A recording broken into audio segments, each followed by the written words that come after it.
I've handed out a copy of 3 Corinthians. Has everybody got a copy of 3 Corinthians? 3 Corinthians is, there's a line in 1 Corinthians in which Paul refers to a letter that he has previously written. And this previous letter has not been found, or has it? And so this letter is a genuine thing. I haven't made this up. It's actually a genuine letter that is actually extracted in the verse that we're looking at from the Acts of Paul. Now, the Acts of Paul, kind of modeled on the Acts of the Apostles, is considered apocrypha. I mean, it's not a genuine first century description of Paul's journeys. But within it, there is a correspondence between the elders of the church and Paul's response to those elders. And so in the Corinthian correspondence, there is reference made to a letter that's been sent to Paul, and a reference to Paul actually responding to it. Now, it is conceivable that even though the Acts of Paul are not genuine, the author of the Acts of Paul actually had access to a genuine letter of Paul, and so inserted it into his writings at an appropriate point, giving it some kind of context and whatever. So it's conceivable of that. And we do know that the 3 Corinthians circulated independently of the Acts of Paul, and so it does have a prior existence, and so indeed may have been incorporated into the Acts. So the first question is, looking at it, do you think it is a genuine letter of Paul? And on what basis would you judge it to be genuine or not genuine? It starts quite clearly with Paul, the prisoner of Jesus Christ, to the brothers in Corinth, greetings. So the letter claims to be by Paul. So if that's your basic criteria, does it claim to be by Paul? Then it's genuine. But are there other criteria that you would use in order to determine if this letter was a genuine letter of Paul? So let's consider that for a moment by looking at this letter. You will see that there are many parts of this letter that reflect Paul's language, and it's not difficult to find some analysis of this letter that will give you all the cross-references with Paul's letters that you find in here. So there are many phrases that are straight from Paul's known letters, and there are similar expressions and thoughts to it. So is the fact that it reflects other Pauline letters or known letters sufficient to determine true or false, genuine Paul's letter or not? What criteria are you going to be using? That's an open-ended question at this point. What criteria? Because at some point we're going to get to the letters of Paul in the New Testament, and the same questions are being asked. So before we explore a canonical letter, which has perhaps a bit more emotion attached to the outcome, let's look at this. What criteria are you using? Are you looking for subjects now? Yes. Okay. So the subjects, just scanning through it seems a little bit different than what Paul normally writes about. About the resurrection? Yes. Although this, in a sense, this speaks pretty much to 1 Corinthians 15 and talking about the bodily resurrection. But not in the same way. All right. Can you capture yet what you think is the difference? Well, that's right. Well, you say it then. Oh, sorry. So, about the Paul. Oh, sorry, where is it? You found that one. But since the prince was unrighteous, wished to be God, he laid hands on them and killed them. So that's an unusual state. Men down to passions. That's right. So it doesn't sound like him. But even the introduction part about our Lord Jesus was born of Mary, of the seed of David, the Holy Spirit. It's not how I've heard him write. Yes, although he speaks about he speaks at the beginning of Romans, makes reference to that. Galatians talks about Jesus being born. But not in the same way. Right, so it's similar, but it's sounding different to you. Yes, that's right. His mention of Mary is quite unique. Quite distinctive, yes. And that makes you think what? It's almost out of place. With Paul's context, but perhaps a little bit more in place with the developing tradition of the church that gave emphasis to Mary's role. So in that context, he's not saying anything doctrinally different, perhaps, but the emphasis makes you think of a later period than you would expect of a Paul being converted maybe around 33, 34, and possibly losing his head in 64, 68 kind of area. So you've got 30 years of Paul, and does the letter seem to reflect that kind of context? Were you going to say something? Yeah, I'm put off from the start, I must admit, because I've never seen this before. But Paul's statement here, or the statement here rather, in the first main paragraph, since I am in prison, I'm not surprised at the teachings of the evil one are quickly gaining ground. That doesn't sound like Paul one bit. No. Because he says in other places, my being in prison seems to be for the furtherance of the gospel, because the word has gone out to all those in the palace or the palace guard or something or other, and he would never claim that the extension of the gospel is related to him being in prison or not. It just sounds so inconsistent with other places.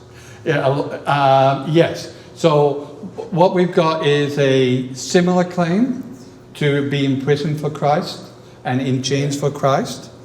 But again, you feel that it's not the Paul that you know from his other letters or in a similar kind of context. It's another thing too, I surely can't analyse it properly, but you were saying it seems to be reflecting or referring to some later developments where Mary was being more exalted. Yeah. If it's the letter that was missing or had already been written when Paul was writing 1st and 2nd Corinthians, this can't be later. Yes, so you would expect it to be around the early 50s. Yeah, it should be prior to the ones. Yes, so you would expect it to reflect the context of the church in the 50s, yes, not the context of the church of the 2nd century. If this is a later attitude towards Mary, it's an anachronism. Yes, and so that's one of the things. That's another one of the things that you're looking for when you're trying to judge: is this a genuine Pauline letter? You've also got references to those who are saying that heaven and earth and all that is in them are not the works of the Father. That's a attack on a form of Gnosticism. Sorry, where's that, Steve? This is probably in the middle of the thing, so that's 2, 3, 4th paragraph, middle of the 4th paragraph, which seems to be a direct attack on Gnosticism and some of the stuff around that about the fleshly, the importance of Jesus being born in the flesh, the importance of the resurrection in the flesh, would be an attack on Gnosticism, which is probably a 2nd century, at least in this developed form, is probably a 2nd century heresy rather than a 1st century heresy. And so unlikely to be one that Paul would be attacking so explicitly. So you're reading this, trying to get a sense of Paul's voice, his style, trying to get a sense of his theology. Is it consistent with what you know of Paul's theology in general? You're trying to work out, does it fit? Does it fit in Paul's story? I mean, is it possible that it was written before 1 Corinthians, or does it not fit in the chronology that we know? Trying to think, is it the right language? It's similar language, but is it the right language? Or is it the words used in the same way, or the concepts behind the words used in the same way? All those kinds of things that you're looking at when you're looking at this document, trying to decide genuine Paul or not, is the same process that is being used when scholars come to the letters of Paul in the New Testament. What they're reflecting is something off to them. Paul's not saying something the same way he usually says it, or he's not writing the same way that he usually writes, or his theology is developed differently or expressed differently, or he's not mentioning something. In 1 Thessalonians, there's no mention of justification by faith. 1 Thessalonians is understood to be early in Paul's letter writing experience, and once it comes up as an issue, it becomes much more central in Paul's theologizing. So the absence of justification by faith can be understood if it's early, but if it's later, it's a little harder to understand why Paul would, once he's found a way of expressing something, would he have gone back to it. And right at the end of this letter, he talks about whoever abides by the rule which he receives by the prophets and the holy gospel. That idea of the rule of faith is a developed concept in terms of the church having a creed. Paul doesn't usually mention that.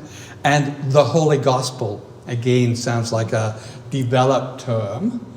Once the early church has got the 4 gospels, starts to think of it as the holy gospel, whereas early in Paul's career, or in the time of the church, gospel was more a referring to the message of Jesus, the good news. You would write it with a small g.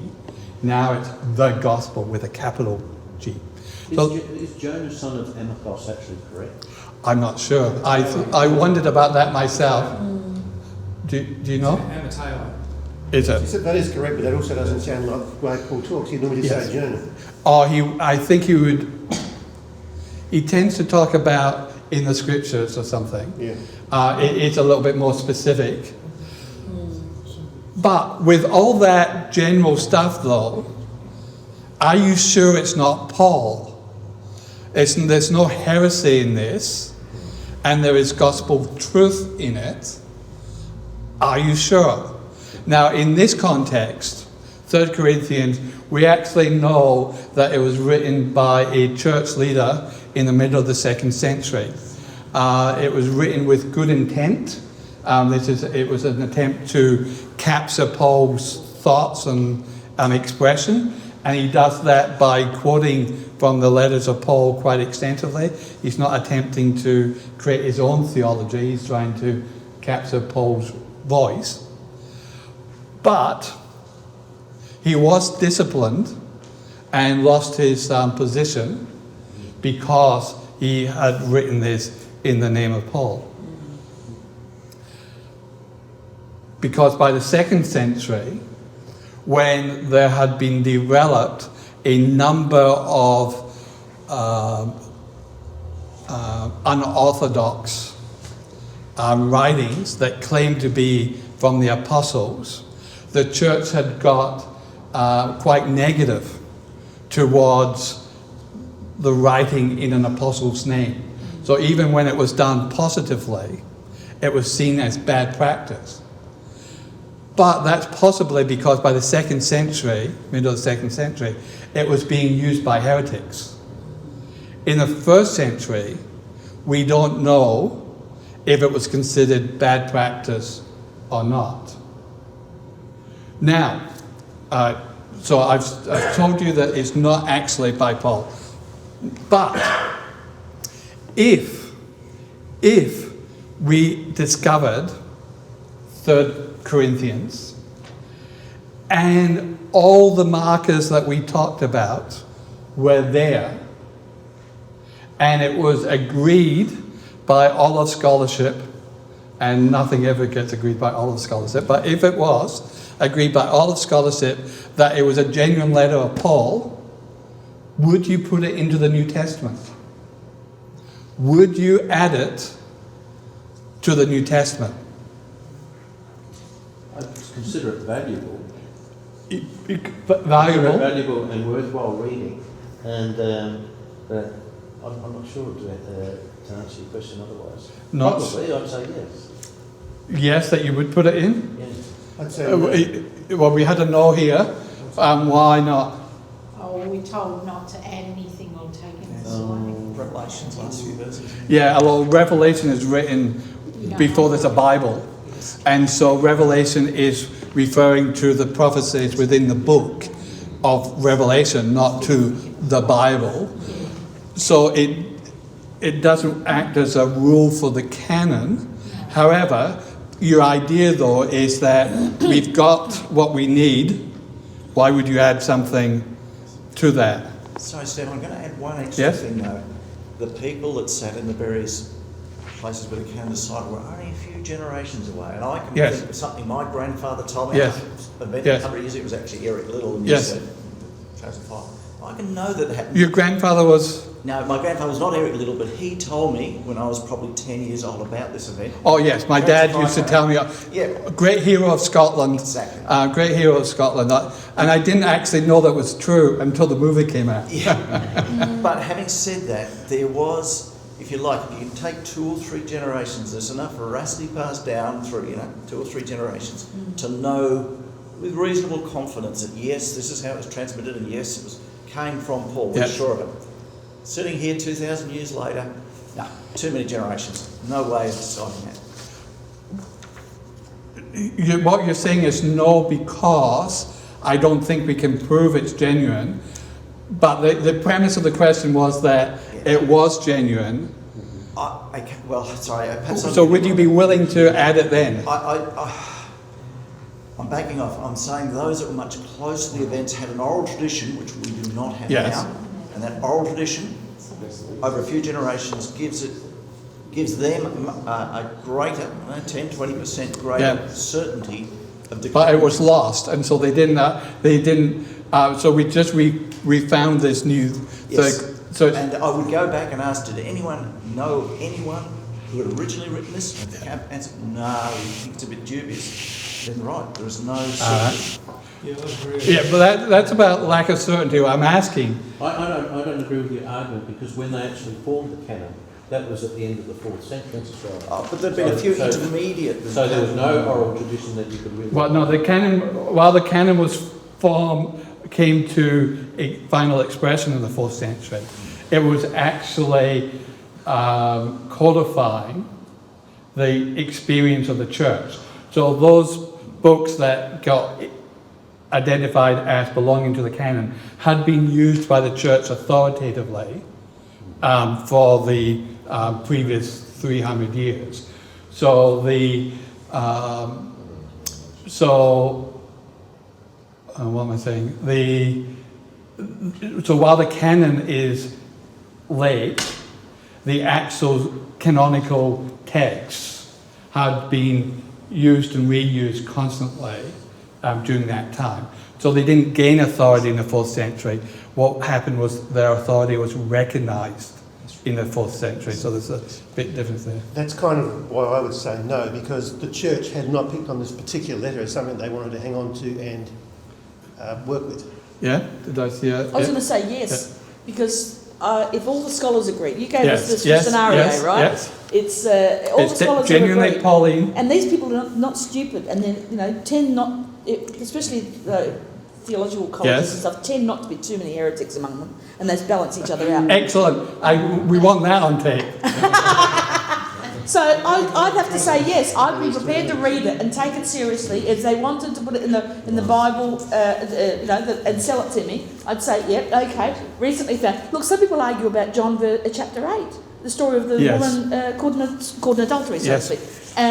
There's some passages that are bound in the Bible that I can buy, and not everyone agrees. And I would think of it like that. But I would be happy for it to be in the Bible and to be considered Bible. But to admit, to remember, maybe in a footnote, this was found 2,000 years after the event, and not everyone, the scholars all agree, serious, it's not going to happen, it's just saying it was found 2,000 years later, like you were saying, puts a bit of dodginess into it, doesn't it? Yeah, sorry, I missed the crux of what Judy was saying. What? That she would trust that because it was genuinely Pauline, right. If it was genuinely Pauline, then it has a place in the New Testament. Yeah, I'll sort of go along with that. I mean, Paul is Paul, and anything you find from Paul, I think, would be significant. So significant or inspired? Yes. Well, unless he's gone mad at some point in time. That's what I mean. Paul is Paul. Right. Be inspired. Because the question we're asking at this point is, from where does a text gain its authority? And what I would be arguing is that the text gains its authority because it is canonical. Because the church has recognised that and been shaped by it. And so what the church is saying is, when we read this document, when we listen to this document, we hear God speaking to us. And because we hear God speaking to us, it has shaped us into the church. And so what I would be arguing is that for us to be continuous with the early church, we would be accepting the same authoritative documents that it accepted. Because once we add additional texts and we change the foundation, it then becomes difficult to maintain a consistent story or engagement in our time. So we lose the continuity. So authoritatively, the text is being gathered and collected, and the church has agreed with various footnotes to that. But the church has agreed that this is where we collectively hear God speak to us. Now, if we find a genuine Pauline letter, that becomes crucial for New Testament scholars who are trying to work out how Paul thinks. It becomes crucial to New Testament scholars who are interested in the history of the early church and the different things that were happening. If this was genuinely Pauline, then it would tell us that Gnosticism, which was understood as a 2nd century phenomena, was already present in some parts of the church in the 1st century. So we would be using it as scholars to improve our understanding of the early church and of Paul and his thinking. Right? So it's got a scholarly value, but in terms of authority, it would be out of court, so to speak, to argue on a theological matter, something from 3rd Corinthians, against something in 1st or 2nd Corinthians. Then, using that logic, is there anything that is authentically Paul's that was thrown out, not used? We don't. Yes, Well, the answer is yes. There are things that Paul wrote that are not in our New Testament, Okay. like 3 Corinthians, wherever that is. That Paul wrote things that aren't in our New Testament is true. But we don't know that they deliberately excluded them. It's more likely that they were just lost and in the providence of God, not considered necessary to the foundational document of the church. So what I'm suggesting is that the canon helps us identify where we hear God speak to us and what shapes us as a church. Now, this is where I jump the fence, so you better be paying attention. Therefore, if it turns out that 2 Timothy wasn't written by Paul, are you going to throw it out of the New Testament? Given that the argument for not letting in 3 Corinthians was the church found that they had God speak to them and that it shaped the church. On that argument, I'm suggesting that if, I'm not saying it is, but I'm raising this as the question, if 2 Timothy is not written by Paul, I say that's really interesting for scholars who are trying to work out what Paul thinks. And it's interesting for those who are trying to understand the history of the early church. It's got a scholarly value to determine that. But as a Christian, I read 2 Timothy as scripture. I'm not asking, is it inspired because Paul wrote it? Because I don't think inspiration is linked to the author. Inspiration is what is recognized, I'm arguing, is what is recognized by the church as it has wrestled with these documents going forward. But isn't it a fraudulent thing? Well, we'll get to that. We'll get to that.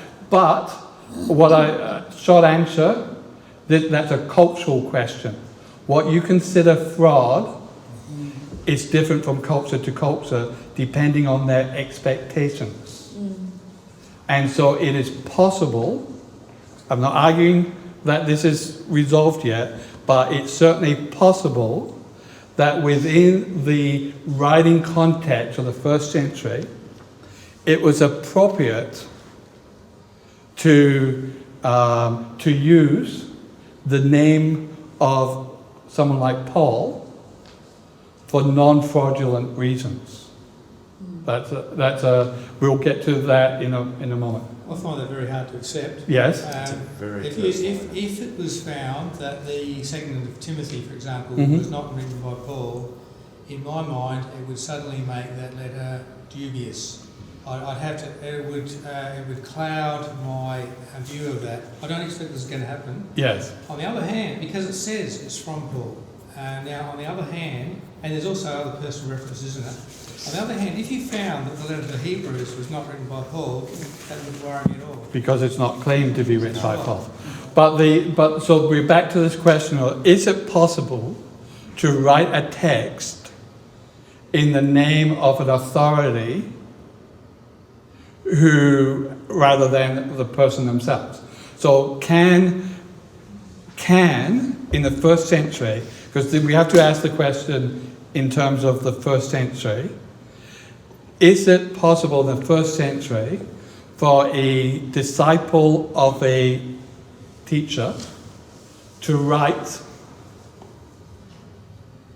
in the name of the teacher because that disciple believes that they are not expressing their own thoughts, but they are expressing the thoughts of the one that they're a disciple to, a Well, the student of. classic to me is Jude, where he quotes the Book of Enoch, Yes. obviously from about 100 years before, but, Yeah. but felt there's enough value in quoting it to bring out his point. Yes. And what he had to say. Yeah.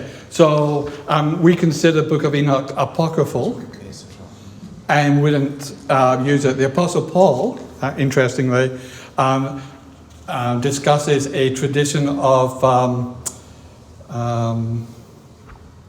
Moses striking the rock a number of times or something, but that's actually a rabbinic tradition rather than actual reference to an Old Testament passage. So Paul's actually giving scriptural weight to a tradition, unsourced tradition, rather than to the text itself. So what we're asking is it possible to use pseudepigrapha? Pseudepigrapha is the technical term for this. Pseudo is false. Graphia is writing, so it's like a false writing, a false name. Pseudepigrapha. Is it possible for pseudepigrapha to be a legitimate form of communication in the first century? And here the scholars line up on both sides of the question, and it really isn't a black and white case. It is it's a case of motivation. Pseudepigrapha was rejected as fraudulent in the first century, where people were trying to make money out of it. So to create a writing of Aristotle and then try to sell it to someone was considered fraudulent. To use it as a way to attack an enemy was considered fraudulent. But there is an argument to be made that in situations of disciples writing in the because they believe that they're genuinely all my thoughts are originally from my teacher, and so it would be presumptuous of me to claim that I was writing my own stuff. I'm writing the stuff that I get from Paul or whatever. That's possible. Now hold that thought for a moment with what do we mean by authorship in the first century? How did Paul write his letters? Had a Amanuensis. Right. So mostly an amanuensis, a secretary. But how do you work with a secretary? There are multiple ways of working with a secretary in the first century, and we get some of this from Cicero, who worked with his amanuensis, whose name just escaped me, but who was with him, his slave, for many years, and eventually became a freedman and collected Cicero's writings together. At times, there's a strong dictation aspect to it. Some of the amanuenses had a kind of could take almost dictation. They're writing on tablets, so it's not quite like the court secretary kind of thing, but they could take it. So sometimes they would take the dictation, they would write it up, and then the original author would clean it up, edit it out, and give the final version. Other times, the author might just give the main thoughts and say, hey, you know what I'm thinking, finish this, or put it together. Or sometimes it's co-writers. Paul talks about those who are co-senders of the letter with him. And so you might be looking at a letter of Paul that has 2 or 3 voices in it. I was just saying before we started that I think 2 Corinthians, the tone changes when you get to chapter 10, and the use of I and we changes. The first 10 chapters, I think it's 2/3 we and 1/3 I kind of thing. It's 2/3 I, 1/3 we when you get to the next. And there's a definite change in tone. I think not two different authors, but two different kind of collective experiences where you've got a collective softening of tone and expression against an individual who gets kind of caught up in the moment, expresses himself very directly. So we've got a whole range of what we mean by authorship.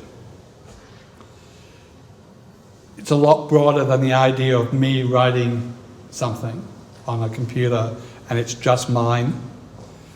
And we've got a kind of broad understanding of what counts as speaking on behalf of someone. Is it possible that somewhere between those two broad circles comes an overlap in which it is culturally appropriate for someone to write in the name of Paul who is not Paul? Now, all right, so that's a kind of issue. Right now, there's two ways of looking at the doctrine of Scripture. There's a deductive approach and the inductive approach. The deductive approach starts with axioms and principles and works down. The inductive approach looks at what we've got and tries to pull it together into a consistent doctrine. The reason you have to do it deductively or inductively is because the Bible has no self-consciousness. The Bible doesn't exist when the Bible is being written. And so at no point does the Bible actually speak to and of itself. It can't. And so all Scripture is inspired by God, may be understanding of the Old Testament Scriptures, and we're not totally sure what they meant when they said Old Testament Scriptures in that context. But it certainly can't refer to New Testament. 2 Peter refers to Paul. Yes, and 2 Peter is considered pseudepigrapha by a number of people. But yes, the writings of Paul were clearly considered authoritative. Right. But again, it doesn't tell us the scope of that. And so we're left with this sense of the Bible doesn't define itself, the limits of it. So we've got this deductive or inductive approach. Now, a deductive approach starts with the Bible is the Word of God. God is truthful. All things that God says will be the truth. Pseudepigrapha is not the truth. Therefore, there is no pseudepigrapha in the Bible. Right? So you start with the understanding of who God is. You start with the understanding that the Bible is kind of God's actual words, and you move down. The other way of doing it is to say, this is what we've got in our Bible.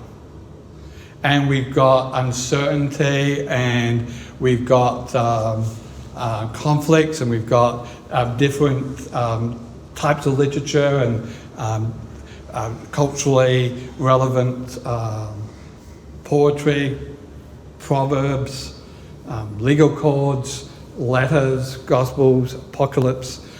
We've got all this, and as we look at all this, we see that there is an authority coming from these texts.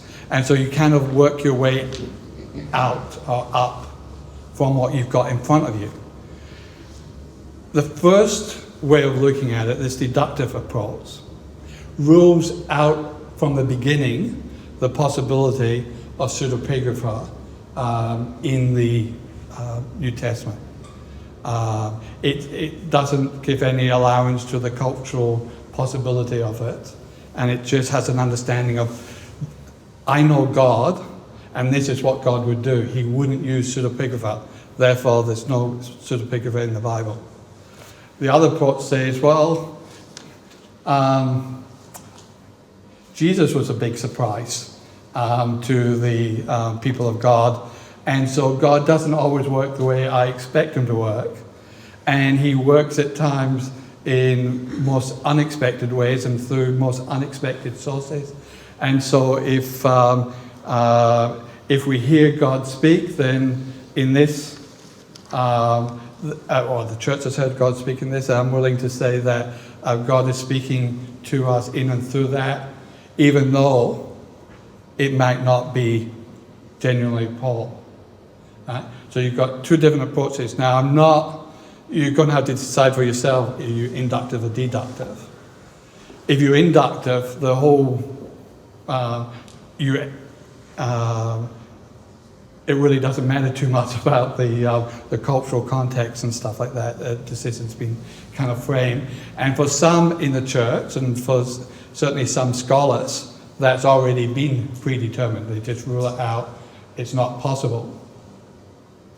For others, it is possible.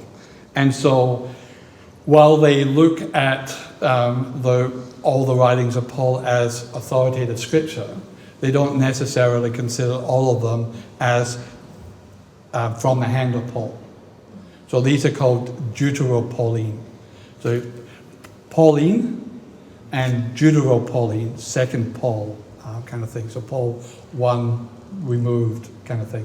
And the texts that are most often considered Deutero-Pauline are 2 Thessalonians.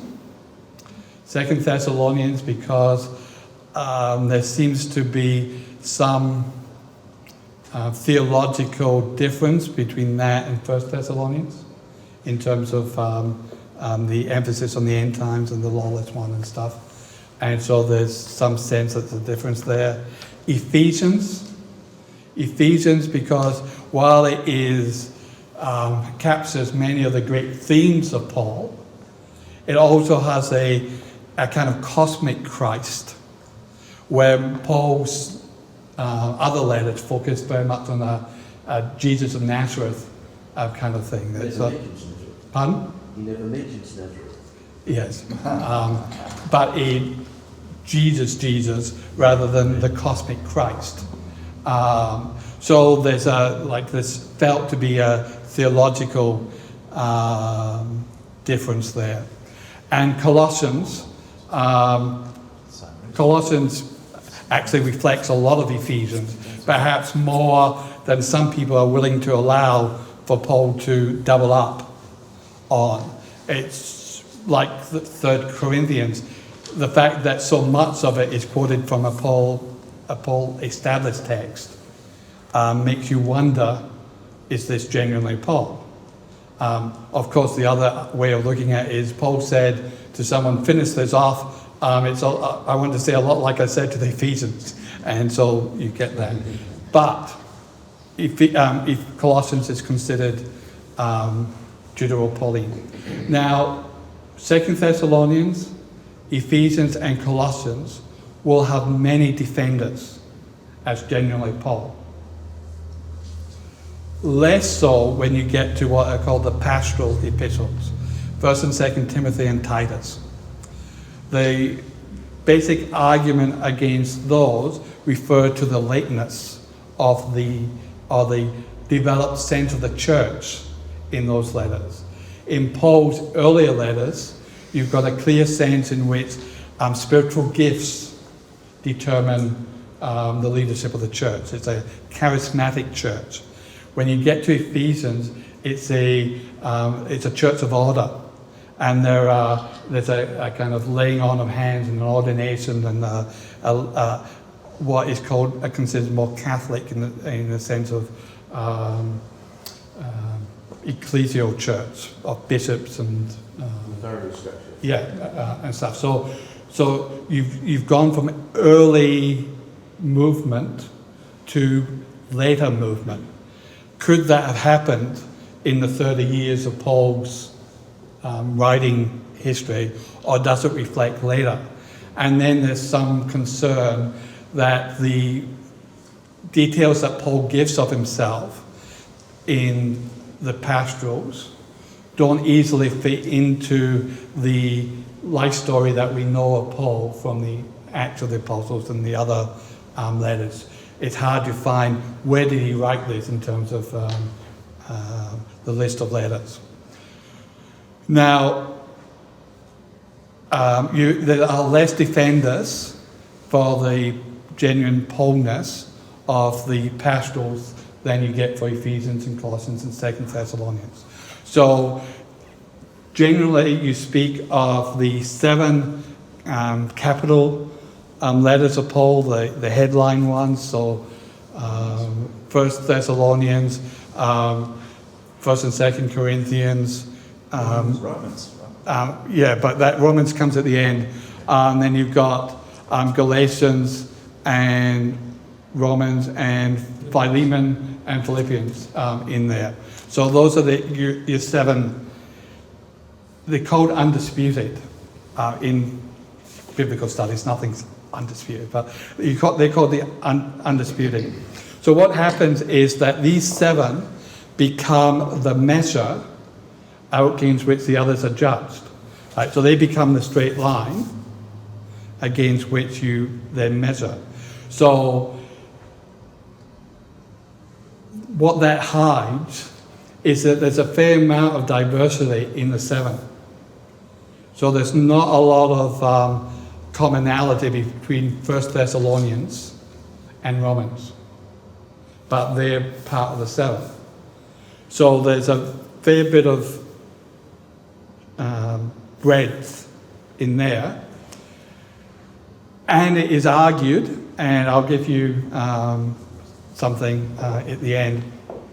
It is argued by Luke Timothy Johnson, who's a Catholic scholar, that the diversity between Paul and the what's considered Paul and the pastoral letters is less of a gap than between some of the 7 in Paul. Right, so what we're talking about is breadth. Now, in recent years, it's become a more technical discussion because computers are being used to track the authenticity of people's writing style. One of the ways to establish if a document is genuine for legal purposes and stuff, and for scholarly purposes, is try and find the fingerprint of the writer. So a person, without thinking about it, tends to use sentences of similar length or within a framework. Or they use linking words like and in a similar way. And in Greek, this becomes a bit more obvious. And so there's a difference in writing style. So some of the attempt then is to compare the 6 against the 7 in terms of writing style. But if the 7 have amanuenses involved and co-writers, and the 6 have amanuenses and co-writers, then it's going to be difficult to establish the genuine original print of Paul. They're doing the same thing with Shakespeare and other ancient writers. How much diversity is allowed for something to be genuine or not? Right? So it's 8 o'clock, so I'll try and wrap this up. Just very quickly, Yes. Stephen, would being in prison make any difference? I mean, would under censorship to the Romans or something like that make any difference? Not to possibly to the content. That's a different branch of New Testament studies. empire criticism, which says that a person in a oppressed culture will use words that have a meaning internally that is not understood by the external thing. So it's possible that at that level, but in terms of the rhythm of this pattern of the writing of the, like, because it's a spoken thing that is then conveyed into writing, you're looking for a consistent pattern. But how narrow is that consistency is the issue. So what I've tried to argue is there are ways that scholars and anybody make some kind of ruling on whether they think something is Pauline or non-Pauline. That is just the process of assessment, a judgment. That happens, you cannot stop that. You can engage with it, you can ignore it, but you can't stop it. The question is raised, these two things don't look the same or don't sound the same. Are they the same? It's just a question that is going to be asked. So that's my first point. The second point I'm trying to make is inspiration is not attached to the author of a document. It's actually attached to the canonical status of the document. It's not for me to decide if Paul is inspired or not, or if this is Paul or not. The canon creates our, I think now, you may not choose to believe the Christian canon, and that's fine, but the church does. I mean, that's what it means to be Christian, is to take this as our authoritative set of documents and to work and engage with that. And it doesn't really matter to me who wrote, if David wrote all the Psalms, or Solomon wrote Proverbs, or Isaiah wrote all of Isaiah. There are 3 Isaiahs in standard scholarship. Doesn't matter to me, because Isaiah is in the Bible and so speaks authoritatively to me. What it matters is, as a scholar, is when I'm looking for the thoughts of Paul, do I use these secondary Deutero-Pauline things? And in conservative scholarship, the practice is usually to argue from the 7 and then to bring in the others as they contribute to that. So it's a kind of midpoint, because if you try and argue from the 7, from the 13, you're not in terms of scholarship, people aren't going to respond well or engage with that. So what happens is you use the 7. But in terms of the theology of Paul, that 7 is really what you go to anyway. I mean, 1st and 2nd Corinthians, Romans, Galatians, 1st Thessalonians, Philemon. I mean, these are the ones you go to anyway. But you would tend to argue from that and then support your case in some way with Ephesians or Colossians, rather than start in Ephesians or Colossians and work out. I mean, that's the way it's done in scholarship. But, and this is I'll stop it. I'll almost stop at this point. Because I had a really good point to make. The third point, when I started studying New Testament studies in 1980, I spent a lot of time learning and memorizing the proofs of Pauline authorship. And so that was what we did. Guthrie's Introduction to the New Testament would tell us what it was that those liberal scholars were, why they didn't believe that Ephesians was Pauline, and we would learn all the answers to that. And what we didn't do was actually read the content of Ephesians or Colossians or 1st and 2nd Timothy. We were too busy arguing about who wrote it to actually engage with it. Now, the New Testament introductions have tended to swing away from that and focus, while they discuss things like authorship, their focus is on what's going on in these letters. Because after all, the scriptures are written for our godliness. New Testament scholars have to worry about the history of the early church, where do all these things fit? But we have to worry about what is it saying to us. And I think that's important. All right, last point. We should not forget that when these texts were written, they were sent to churches that knew who sent them. There are no such thing as anonymous writings, even though a lot of our New Testament don't have names on it. For something to be received, and especially something that is to be received with instruction, you've got to know who sent it. This is an honor culture in which certain people have the honor to say what you should do, and if you were to concede to their authority, then you are granting them honor, and you are diminishing your own honor. You're recognizing yourself as a servant of pupil of the authority. So it is unlikely that a letter could just appear out of the blue and the people who received it, not knowing who sent it, would take it as authoritative.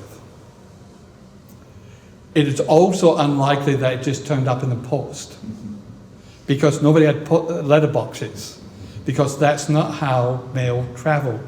It came with someone. And like Paul's letter to the Romans, is Phoebe is the one who carries it. So there is a connection. So, and this is my final point, it is impossible that if the letter was written post Paul's death, that the people who received it as genuine, as from Paul's authority, did not know it was being written by someone in the name of Paul. It wouldn't have, in my opinion, it could not have been initially intended to deceive. Should a pagraphy intended to deceive is written in the name of someone like Abraham, there's an apocalypse of Abraham, and we found this document of Abraham, but to actually come from Paul when the church knew that Paul had already been killed, they're not thinking, oh, this letter that we have now received, that this person has brought to us, is miraculously found in a cave in Qumran or something. They say, yes, we know this is coming from a disciple of Paul or someone in the school of Paul. They would not be deceived. They received it as authoritative, and they then kept and reused it, and that's how the writings of the New Testament come together, because they are multiple copies made and kept, because it's important to the people who initially receive them. So initially, even if it is pseudepigraphy, there's no deception, I think, in it because of the process. However, 20 years on, the people who are now receiving it from the church that received it initially no longer have the original context. And so for them, they could read it as from Paul's hand, when it was actually from someone writing in Paul's name. So, in my opinion, none of the documents in the New Testament were written and named in order to deceive the writers. you don't do it in an immediate context like that. So if there is pseudepigrapha in the New Testament, I don't think it's deceptive. I think it fits within the understanding. So I'm happy to see it as I don't consider it lying. I don't consider it deceptive. But back to my previous final point. The point is not who wrote it. The point is, do I obey it? Do I engage with it? Do I respond to it?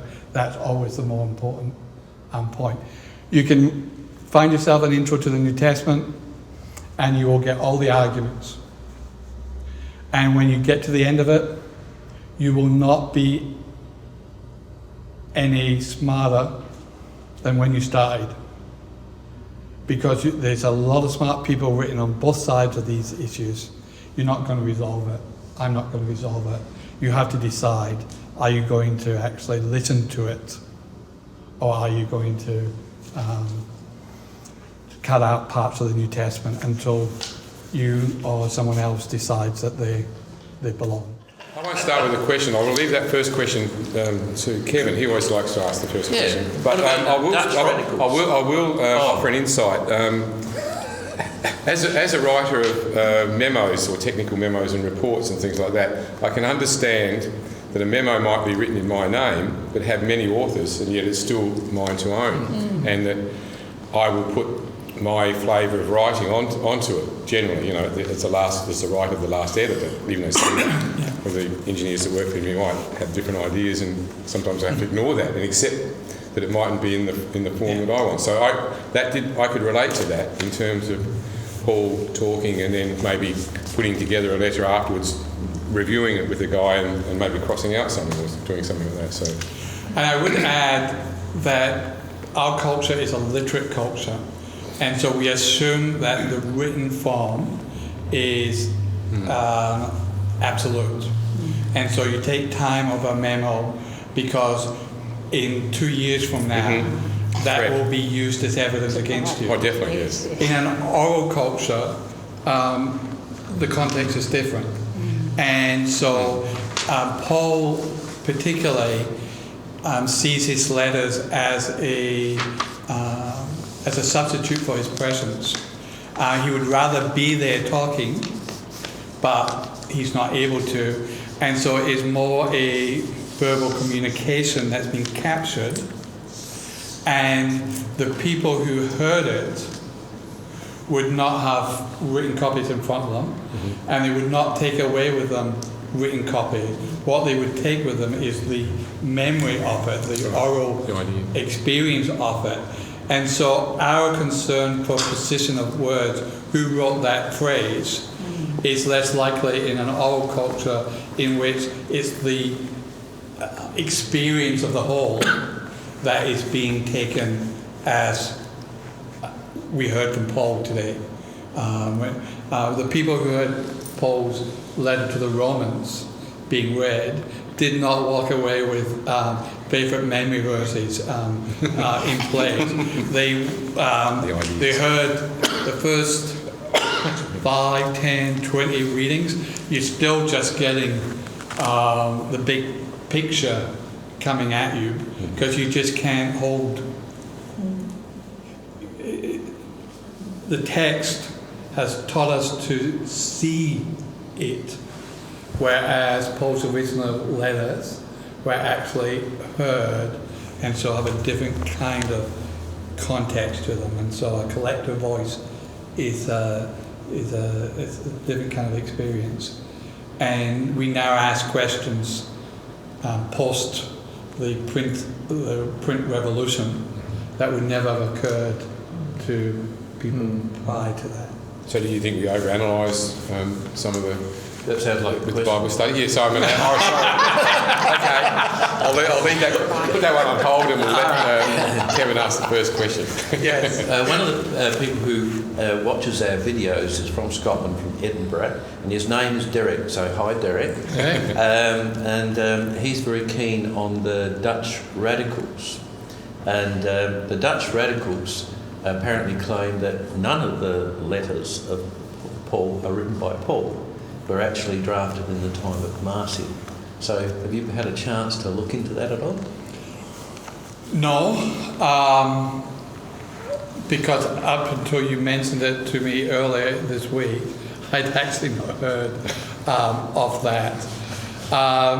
So let me say just a couple of things. Firstly, I'm from Edinburgh, and I may not sound it anymore, but I am from Edinburgh. And when I was there last year, I was at the pub having dinner with my wife, and the waitress said, "Where are you from?" And so I said Adelaide, and she said, "Yeah, I could tell by your accent." Oh. so I'm no longer claimed by natives. Firstly,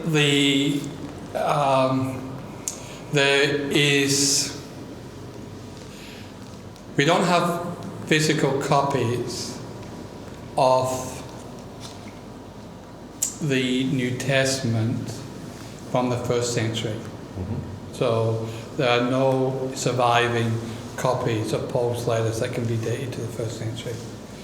However, what we do have is a church that argued and engaged with Paul, and so something like First Clement makes reference to Paul. There's enough contextual stuff from the first century to point to the experience of Paul. The Marcionites had a very distinctive theology, and some of the things that Paul wrote, while Marcion kept it in his canon, are pro-Jewish, pro-Yahweh, and so consistent with at least what I know of Marcionite theologizing.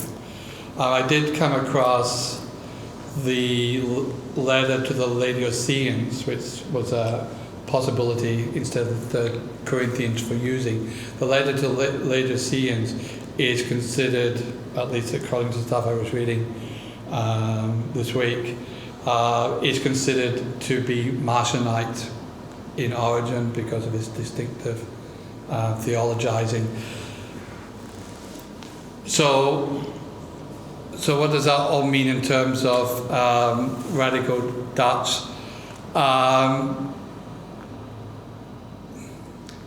The letters are too consistent. The letters are too tied to the beginning of the church in terms of the experience of the early church. First Thessalonians, First Corinthians, and Romans speaks to a particular time, context that Paul was writing to. That sounds early church, fits within that first 30 years of Paul, up to the mid-60s. It works in terms of the ecclesiology of the time. So it locates itself theologically, it locates itself historically, ecclesiologically, into the first century. And then the influence of Paul is secured in the telling of the church's story such that it's unlikely to be created in the second century. I mean, for a second century heretic, or who the church considered to be a heretic, to have created the central apostle of the Catholic Church, or the Great Church, the Great Church, seems unlikely to me. And all of the major New Testament scholars work with Paul, the Gospels,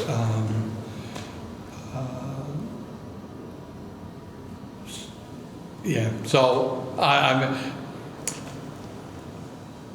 it's hard for me to imagine what the case could be, and it certainly isn't. I mean, like I said last time, there are always groups of theories, but in terms of where the majority weight lies, I don't think it's An issue. I don't think it's disputable. And with a lot of things, you kind of have to,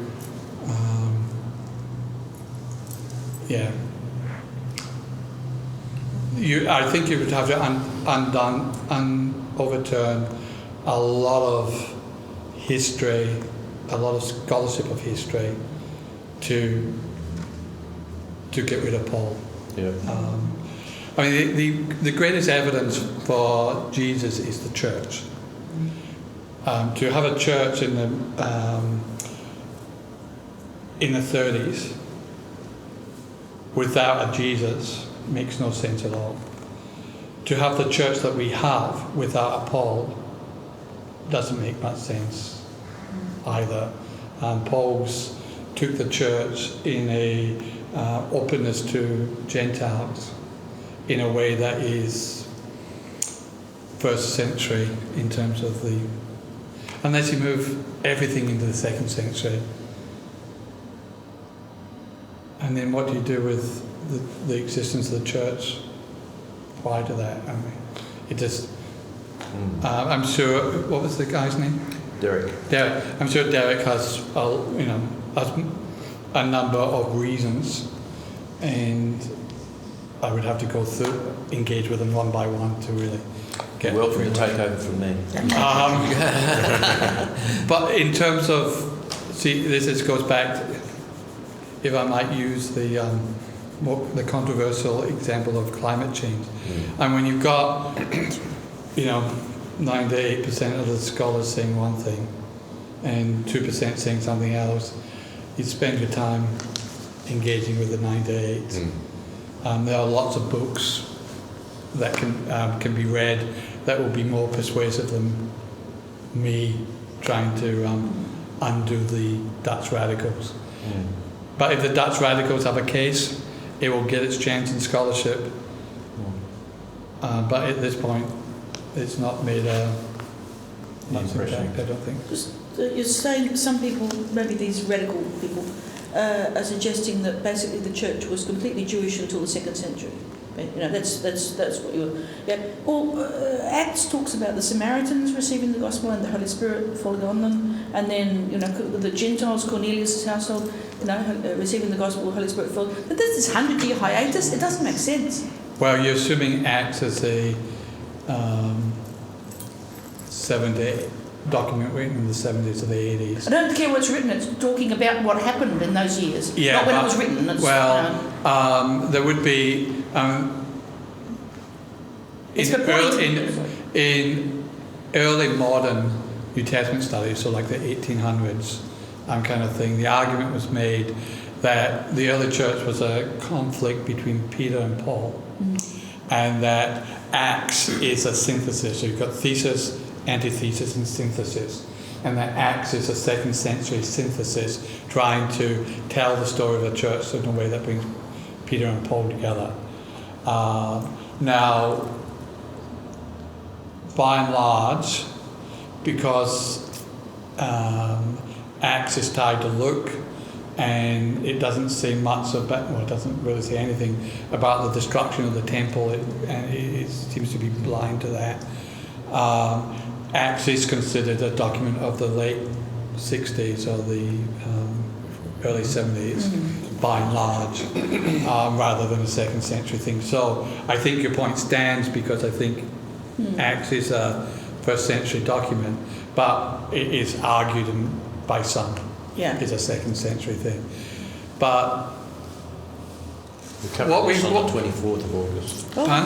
We're covering this on the 24th of August. I was going to say that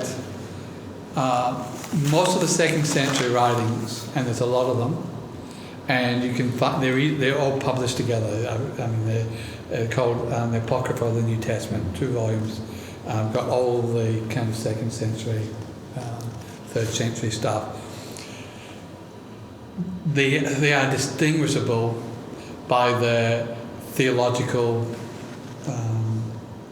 emphasis. They're polemical documents. They're written against things or for things, and they carry a different tone to Paul's more. Paul doesn't seem to be have a theological enemy. I mean, he has, opponents that he's disagreeing with and stuff like that. But it doesn't. It's like he's not anti-Marcion or pro-Marcion or anti-Gnostic or pro-Gnostic. Or once you get into the 2nd century, the writings tend to be, there's a church that exists and they're writing against it or to defend it, rather than in the early situation where they're just writing. So you're saying 1st century documents have entirely different character than the 2nd century, and so they're fairly easily distinguished. Yes, I'm saying that based on the split that we've got. I mean, some people would argue that some of the 1st century documents are 2nd century, but I don't think you often get somebody saying a 2nd century document is a 1st century document. The possible exception, Gospel of Thomas? yeah, by some, but maybe something like First Clement might be 2nd century, but it's seen as last decade of the 1st century. But by and large, you can argue a 1st century document into the 2nd century, but it's really hard to argue a 2nd century document into the 1st. And I do think they have a different character. I guess for true scholarship, I would have to go through every document and argue that, but I think as a general sense, I think that's true. There's a book that I haven't read, but that I'm very keen to read and will do one day, called Horoi Paulini, which I think means the times of Paul in Latin or something. Anyway, the significance of this book. Say again? In Latin, yeah. Yeah. It was written about 200. No. It was written about 200 years ago. Paley, I think. Yeah, it was. Paley wrote it. Paley. It's a significant book, and it's along the lines of another book that I have read that I gave a talk about here once, Undesigned Scriptural Coincidences. And what this writer does, long ago, he got a very high view of the Bible, and he looks in minute detail at the record in Acts and Paul's letters, and he looks at the very finest points to look for coincidences and explanations. One thing explains another thing, and things like this, establishes the veracity of the writings that we have. That's the point of this. It's the same as what Professor Blunt did in this Undesigned Scriptural Coincidences book with the whole of the Scriptures, and I gave some illustrations of this, but this is limited to Paul's work, and it's an earlier work actually. Now, I would think that he goes through all of Paul's letters, those that were regarded as Paul's, and looks at intricate detail, particularly at personal things that are said about Paul, his companions, their travels, when he's going to be here, when he's going to be there, and incidental things that he says, links it up with Acts, and shows that really fits into the record that we have in Acts. Now, if he does that, and he does it for all of what were regarded as Paul's letters, I assume he does the same with 2 Thessalonians and Colossians and these other so-called and pastoral letters as well. He would, because I'm sure he would, because the pastoral letters do have personal things in them about Paul. It would tend to establish the veracity of those writings. It's worth looking at that book. Let me say, in New Testament scholarship, it's understood that the Paul of Acts is different from the Paul of the letters. In what way? in a number of ways, but the Paul of the letters is more. Paul is more uncertain, more. Let's just use the word uncertain.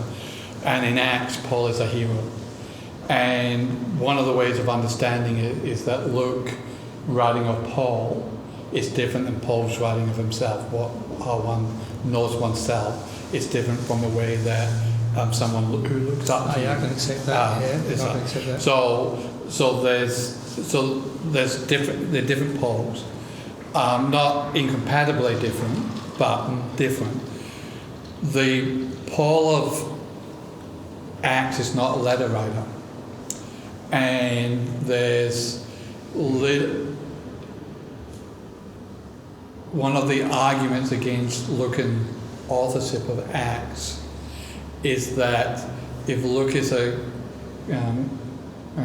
companion of Paul, he doesn't seem to be aware that Paul wrote letters. Now the argument can be made that there was no reason for Luke to mention that Paul wrote letters, but in terms of what we know about Paul, New Testament scholarship has chosen to use the letters of Paul as primary evidence and the letters of Acts as secondary evidence to be used where it coincides with the letters and less confidently where the letters don't speak to it or suggest. It's difficult to fit the pastorals into Acts, and so it's considered by those who consider the pastorals genuine is that at the end of Acts Paul is in Rome and imprisoned, and it's believed that he was released from prison, went to Spain, and wrote the pastorals in that period, came back to Rome, and then was executed in Rome. So you actually have to create a larger story in Acts to fit the Paul letters in, generally speaking. So it would surprise me, given that this is a much researched, discussed, argued topic. Everybody who writes on Paul has to begin by saying, what are my sources? Do I use Acts? Do I use just the 7 letters? Do I use the 13 letters? You have to start by saying what your sources are. So this question of Acts and letters is a much discussed question, and the impression that there's so many connections that you can establish cross authenticity.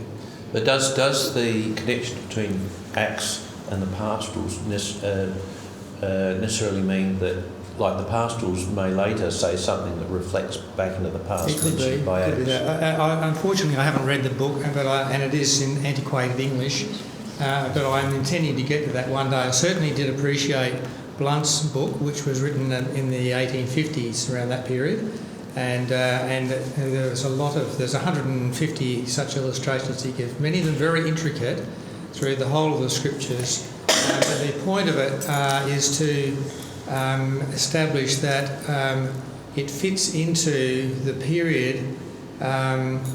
It's got information within it that is internally consistent and about such detail and often incidental things. It's important that it's incidental. It's not the main point. It just comes out incidentally, and it works out to be consistent or explain something that otherwise wouldn't be explained. You can do this with things between the Gospels, for example. Like Jesus being blindfolded at the trial, and one Gospel mentions that, another Gospel didn't actually mention that, but says that people said, well, who struck me? Who struck you, rather, things like that. And it's by putting the two together that you can understand that. That's just an illustration from the Gospels. But he does that sort of thing with the letters of Paul and the Acts. And I would just say that in the in 160 years since then, there's a lot of work put into trying to understand the context of Paul's letters, and so looking for the connections with, I mean, it's even something like Galatians, Paul's letter to Galatians. It's unclear at whether Paul was writing to the southern Galatians or the northern Galatians. There's, if I remember this rightly, the northern Galatians are called Galatians, but the southern Galatians aren't. Possibly. And Paul went to, in Acts, Paul goes to the southern Galatians. And so why is he writing to the northern Galatians when he went to the southern Galatians and stuff? Now, there are arguments on that as to what does Galatians mean in Galatians, where did Paul go, and stuff like that. So there's lots of arguments of it. So there's been a lot of detailed analysis, and the question is still largely unresolved. In some ways, it doesn't matter to the interpretation of Galatians to resolve it, but people writing on Galatians, every commentary written on it, will explore this question again.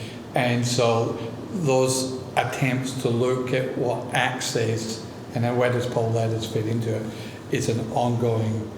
So you're saying William Paley has long since been superseded? That the scholarship has been built on that. I don't know my history, New Testament scholarship, well enough to know kind of where he sits in the tree of... Well, the position of those who look at undesigned coincidences was that it was a major apologetic theme in the past, and then forgotten. Yeah, I guess I wouldn't say, in New Testament studies, I wouldn't say that those issues were forgotten. I would say that they weren't seen as unambiguously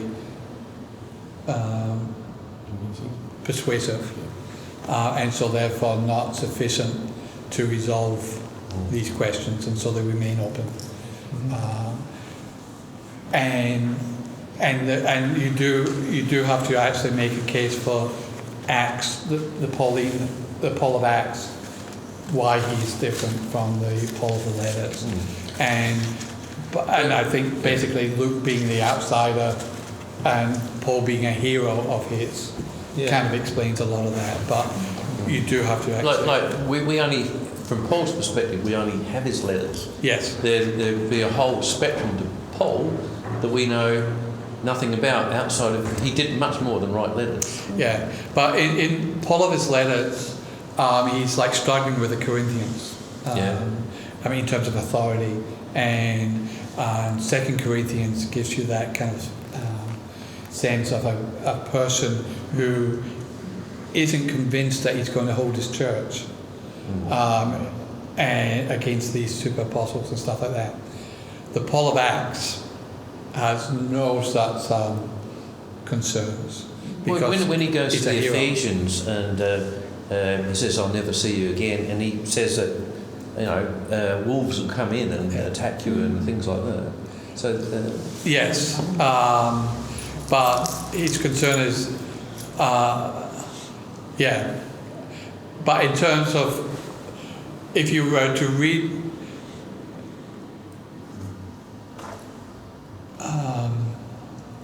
in Galatians, Paul says if you get circumcised, you cut off from Christ, because the act of circumcision takes you into the old covenant and not the new covenant.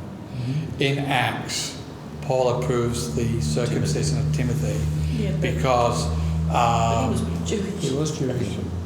it doesn't matter. But he was a Christian at that point, and the argument Paul uses there, not unlike he uses in Corinthians, is that for the purpose of the gospel, accepting circumcision is an okay thing.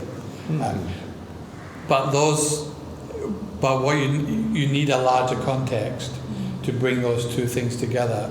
They're not in and of themselves straight line. They're anti-coincidences in a sense that need to be put into Paul's broader context. Mm-hmm. So I don't think they're contradictory.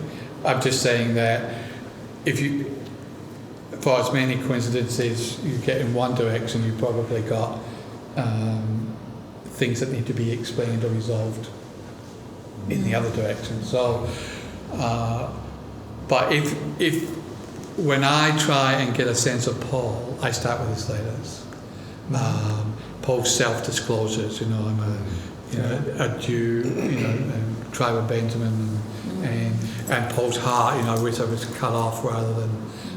So there's enough personal statements of Paul. That's where I would start to get a sense of Paul. What I read in Acts is more, how does the Spirit move the church forward? The Word of God is proclaimed unhindered. I mean, the last verse of Acts is that Paul might be in prison, but the gospel is proclaimed unhindered. And so they're telling different stories. Acts, so you then have to, because they're telling different stories, then you have to resolve them and stuff like that. So I guess I'm not saying that there aren't coincidences, because I think that Acts is a genuine writing of Luke. I'm happy to see it as volume 2 of the Gospel, and I think that Luke was a sometime companion of Paul, and so I think Luke knew Paul, but I don't think Luke knew Paul in terms of the travel narrative. He's not with Paul to the broad extent that all the letters, all the journeys of Paul in terms of... Well, there's around about a 5-year gap. He's with, seems to be with Paul from Troas to Philippi. Then the we passages stop. Paul travels around for a number of years, comes back to Philippi, and they start again. Yeah, and possibly, according to Wenham,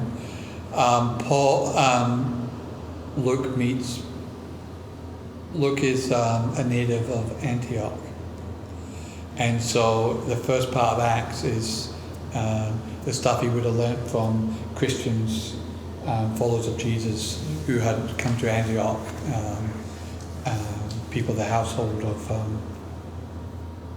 is it Claudius or, anyway, he's got this connection. And then Paul spent time in Antioch, and so there may have been connection there, and Luke travelled with him for a bit. So yes, I think there's the overlap, but I don't think it's. I don't think you can situate the letters easily into Acts. Did Paul ever identify himself as a man of poor speech or something like that?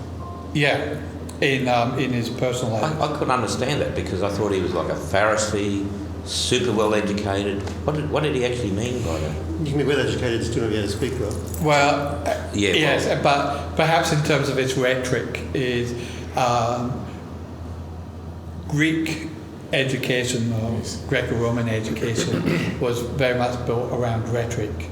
It was a power of speech. So to move up the political ranks, it helped you have a military career that was successful, but after that you wanted to be able to move a crowd, because that's how you got your power. And so educated people were taught rhetoric. Possibly Paul didn't have formal rhetorical training, and so his speech would have seemed less powerful in person. And so he recognizes that some of his opponents say he talks big in his letters, but in his person he's not much. But I think by and large in Acts you get the feeling that when Paul speaks the whole world listens. And so again you've got that hero sense of it, that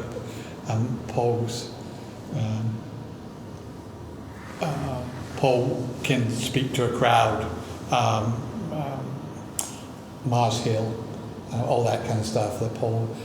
That's that. So that's just maybe one of those issues where the Paul of the letters and Paul of Acts is different, but understandably so. But yeah, I think he means he's not rhetorically trained, and there's a lot of work going into trying to establish how much rhetoric lies behind the letters. Do they follow a formal structure and stuff like that?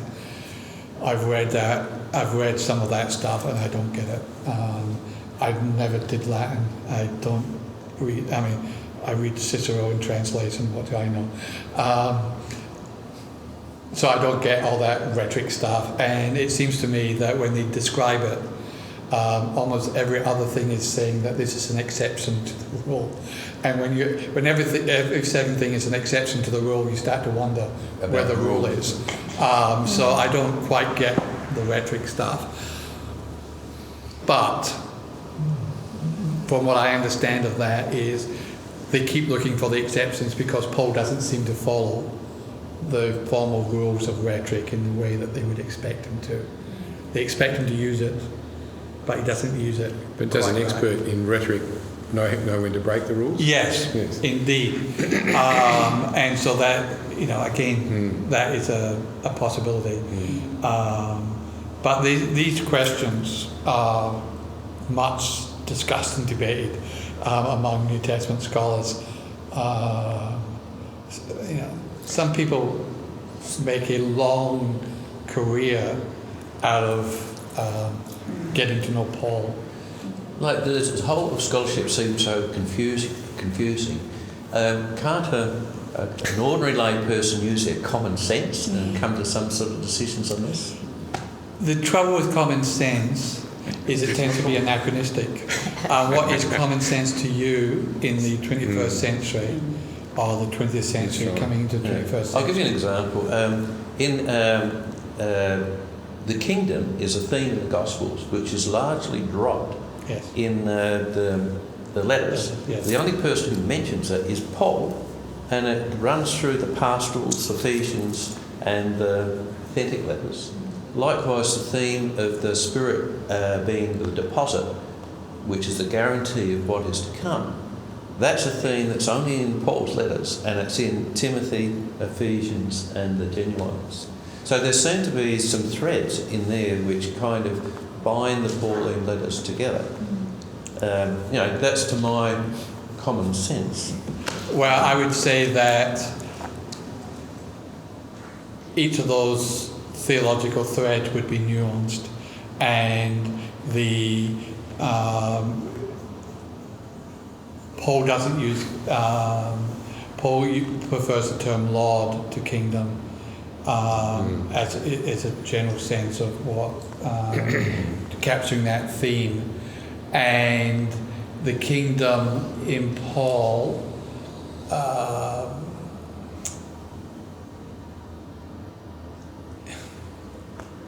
is certainly different from the kingdom in the Gospels. The kingdom in the Gospels, the idea of the Spirit as a deposit, that's also a Johannine theme. But in Romans, you wouldn't actually say the Spirit is a deposit, and the Spirit is the Spirit brings the new age into the present. There's more to it than that. It's not a promise of the future. It's a experience of the present. And when you get into the Deuteropaulines, that's the kind of nuance. Where does the weight fall? Does it fall in the present or does it fall in the future? That's where they're trying to wrestle with the question.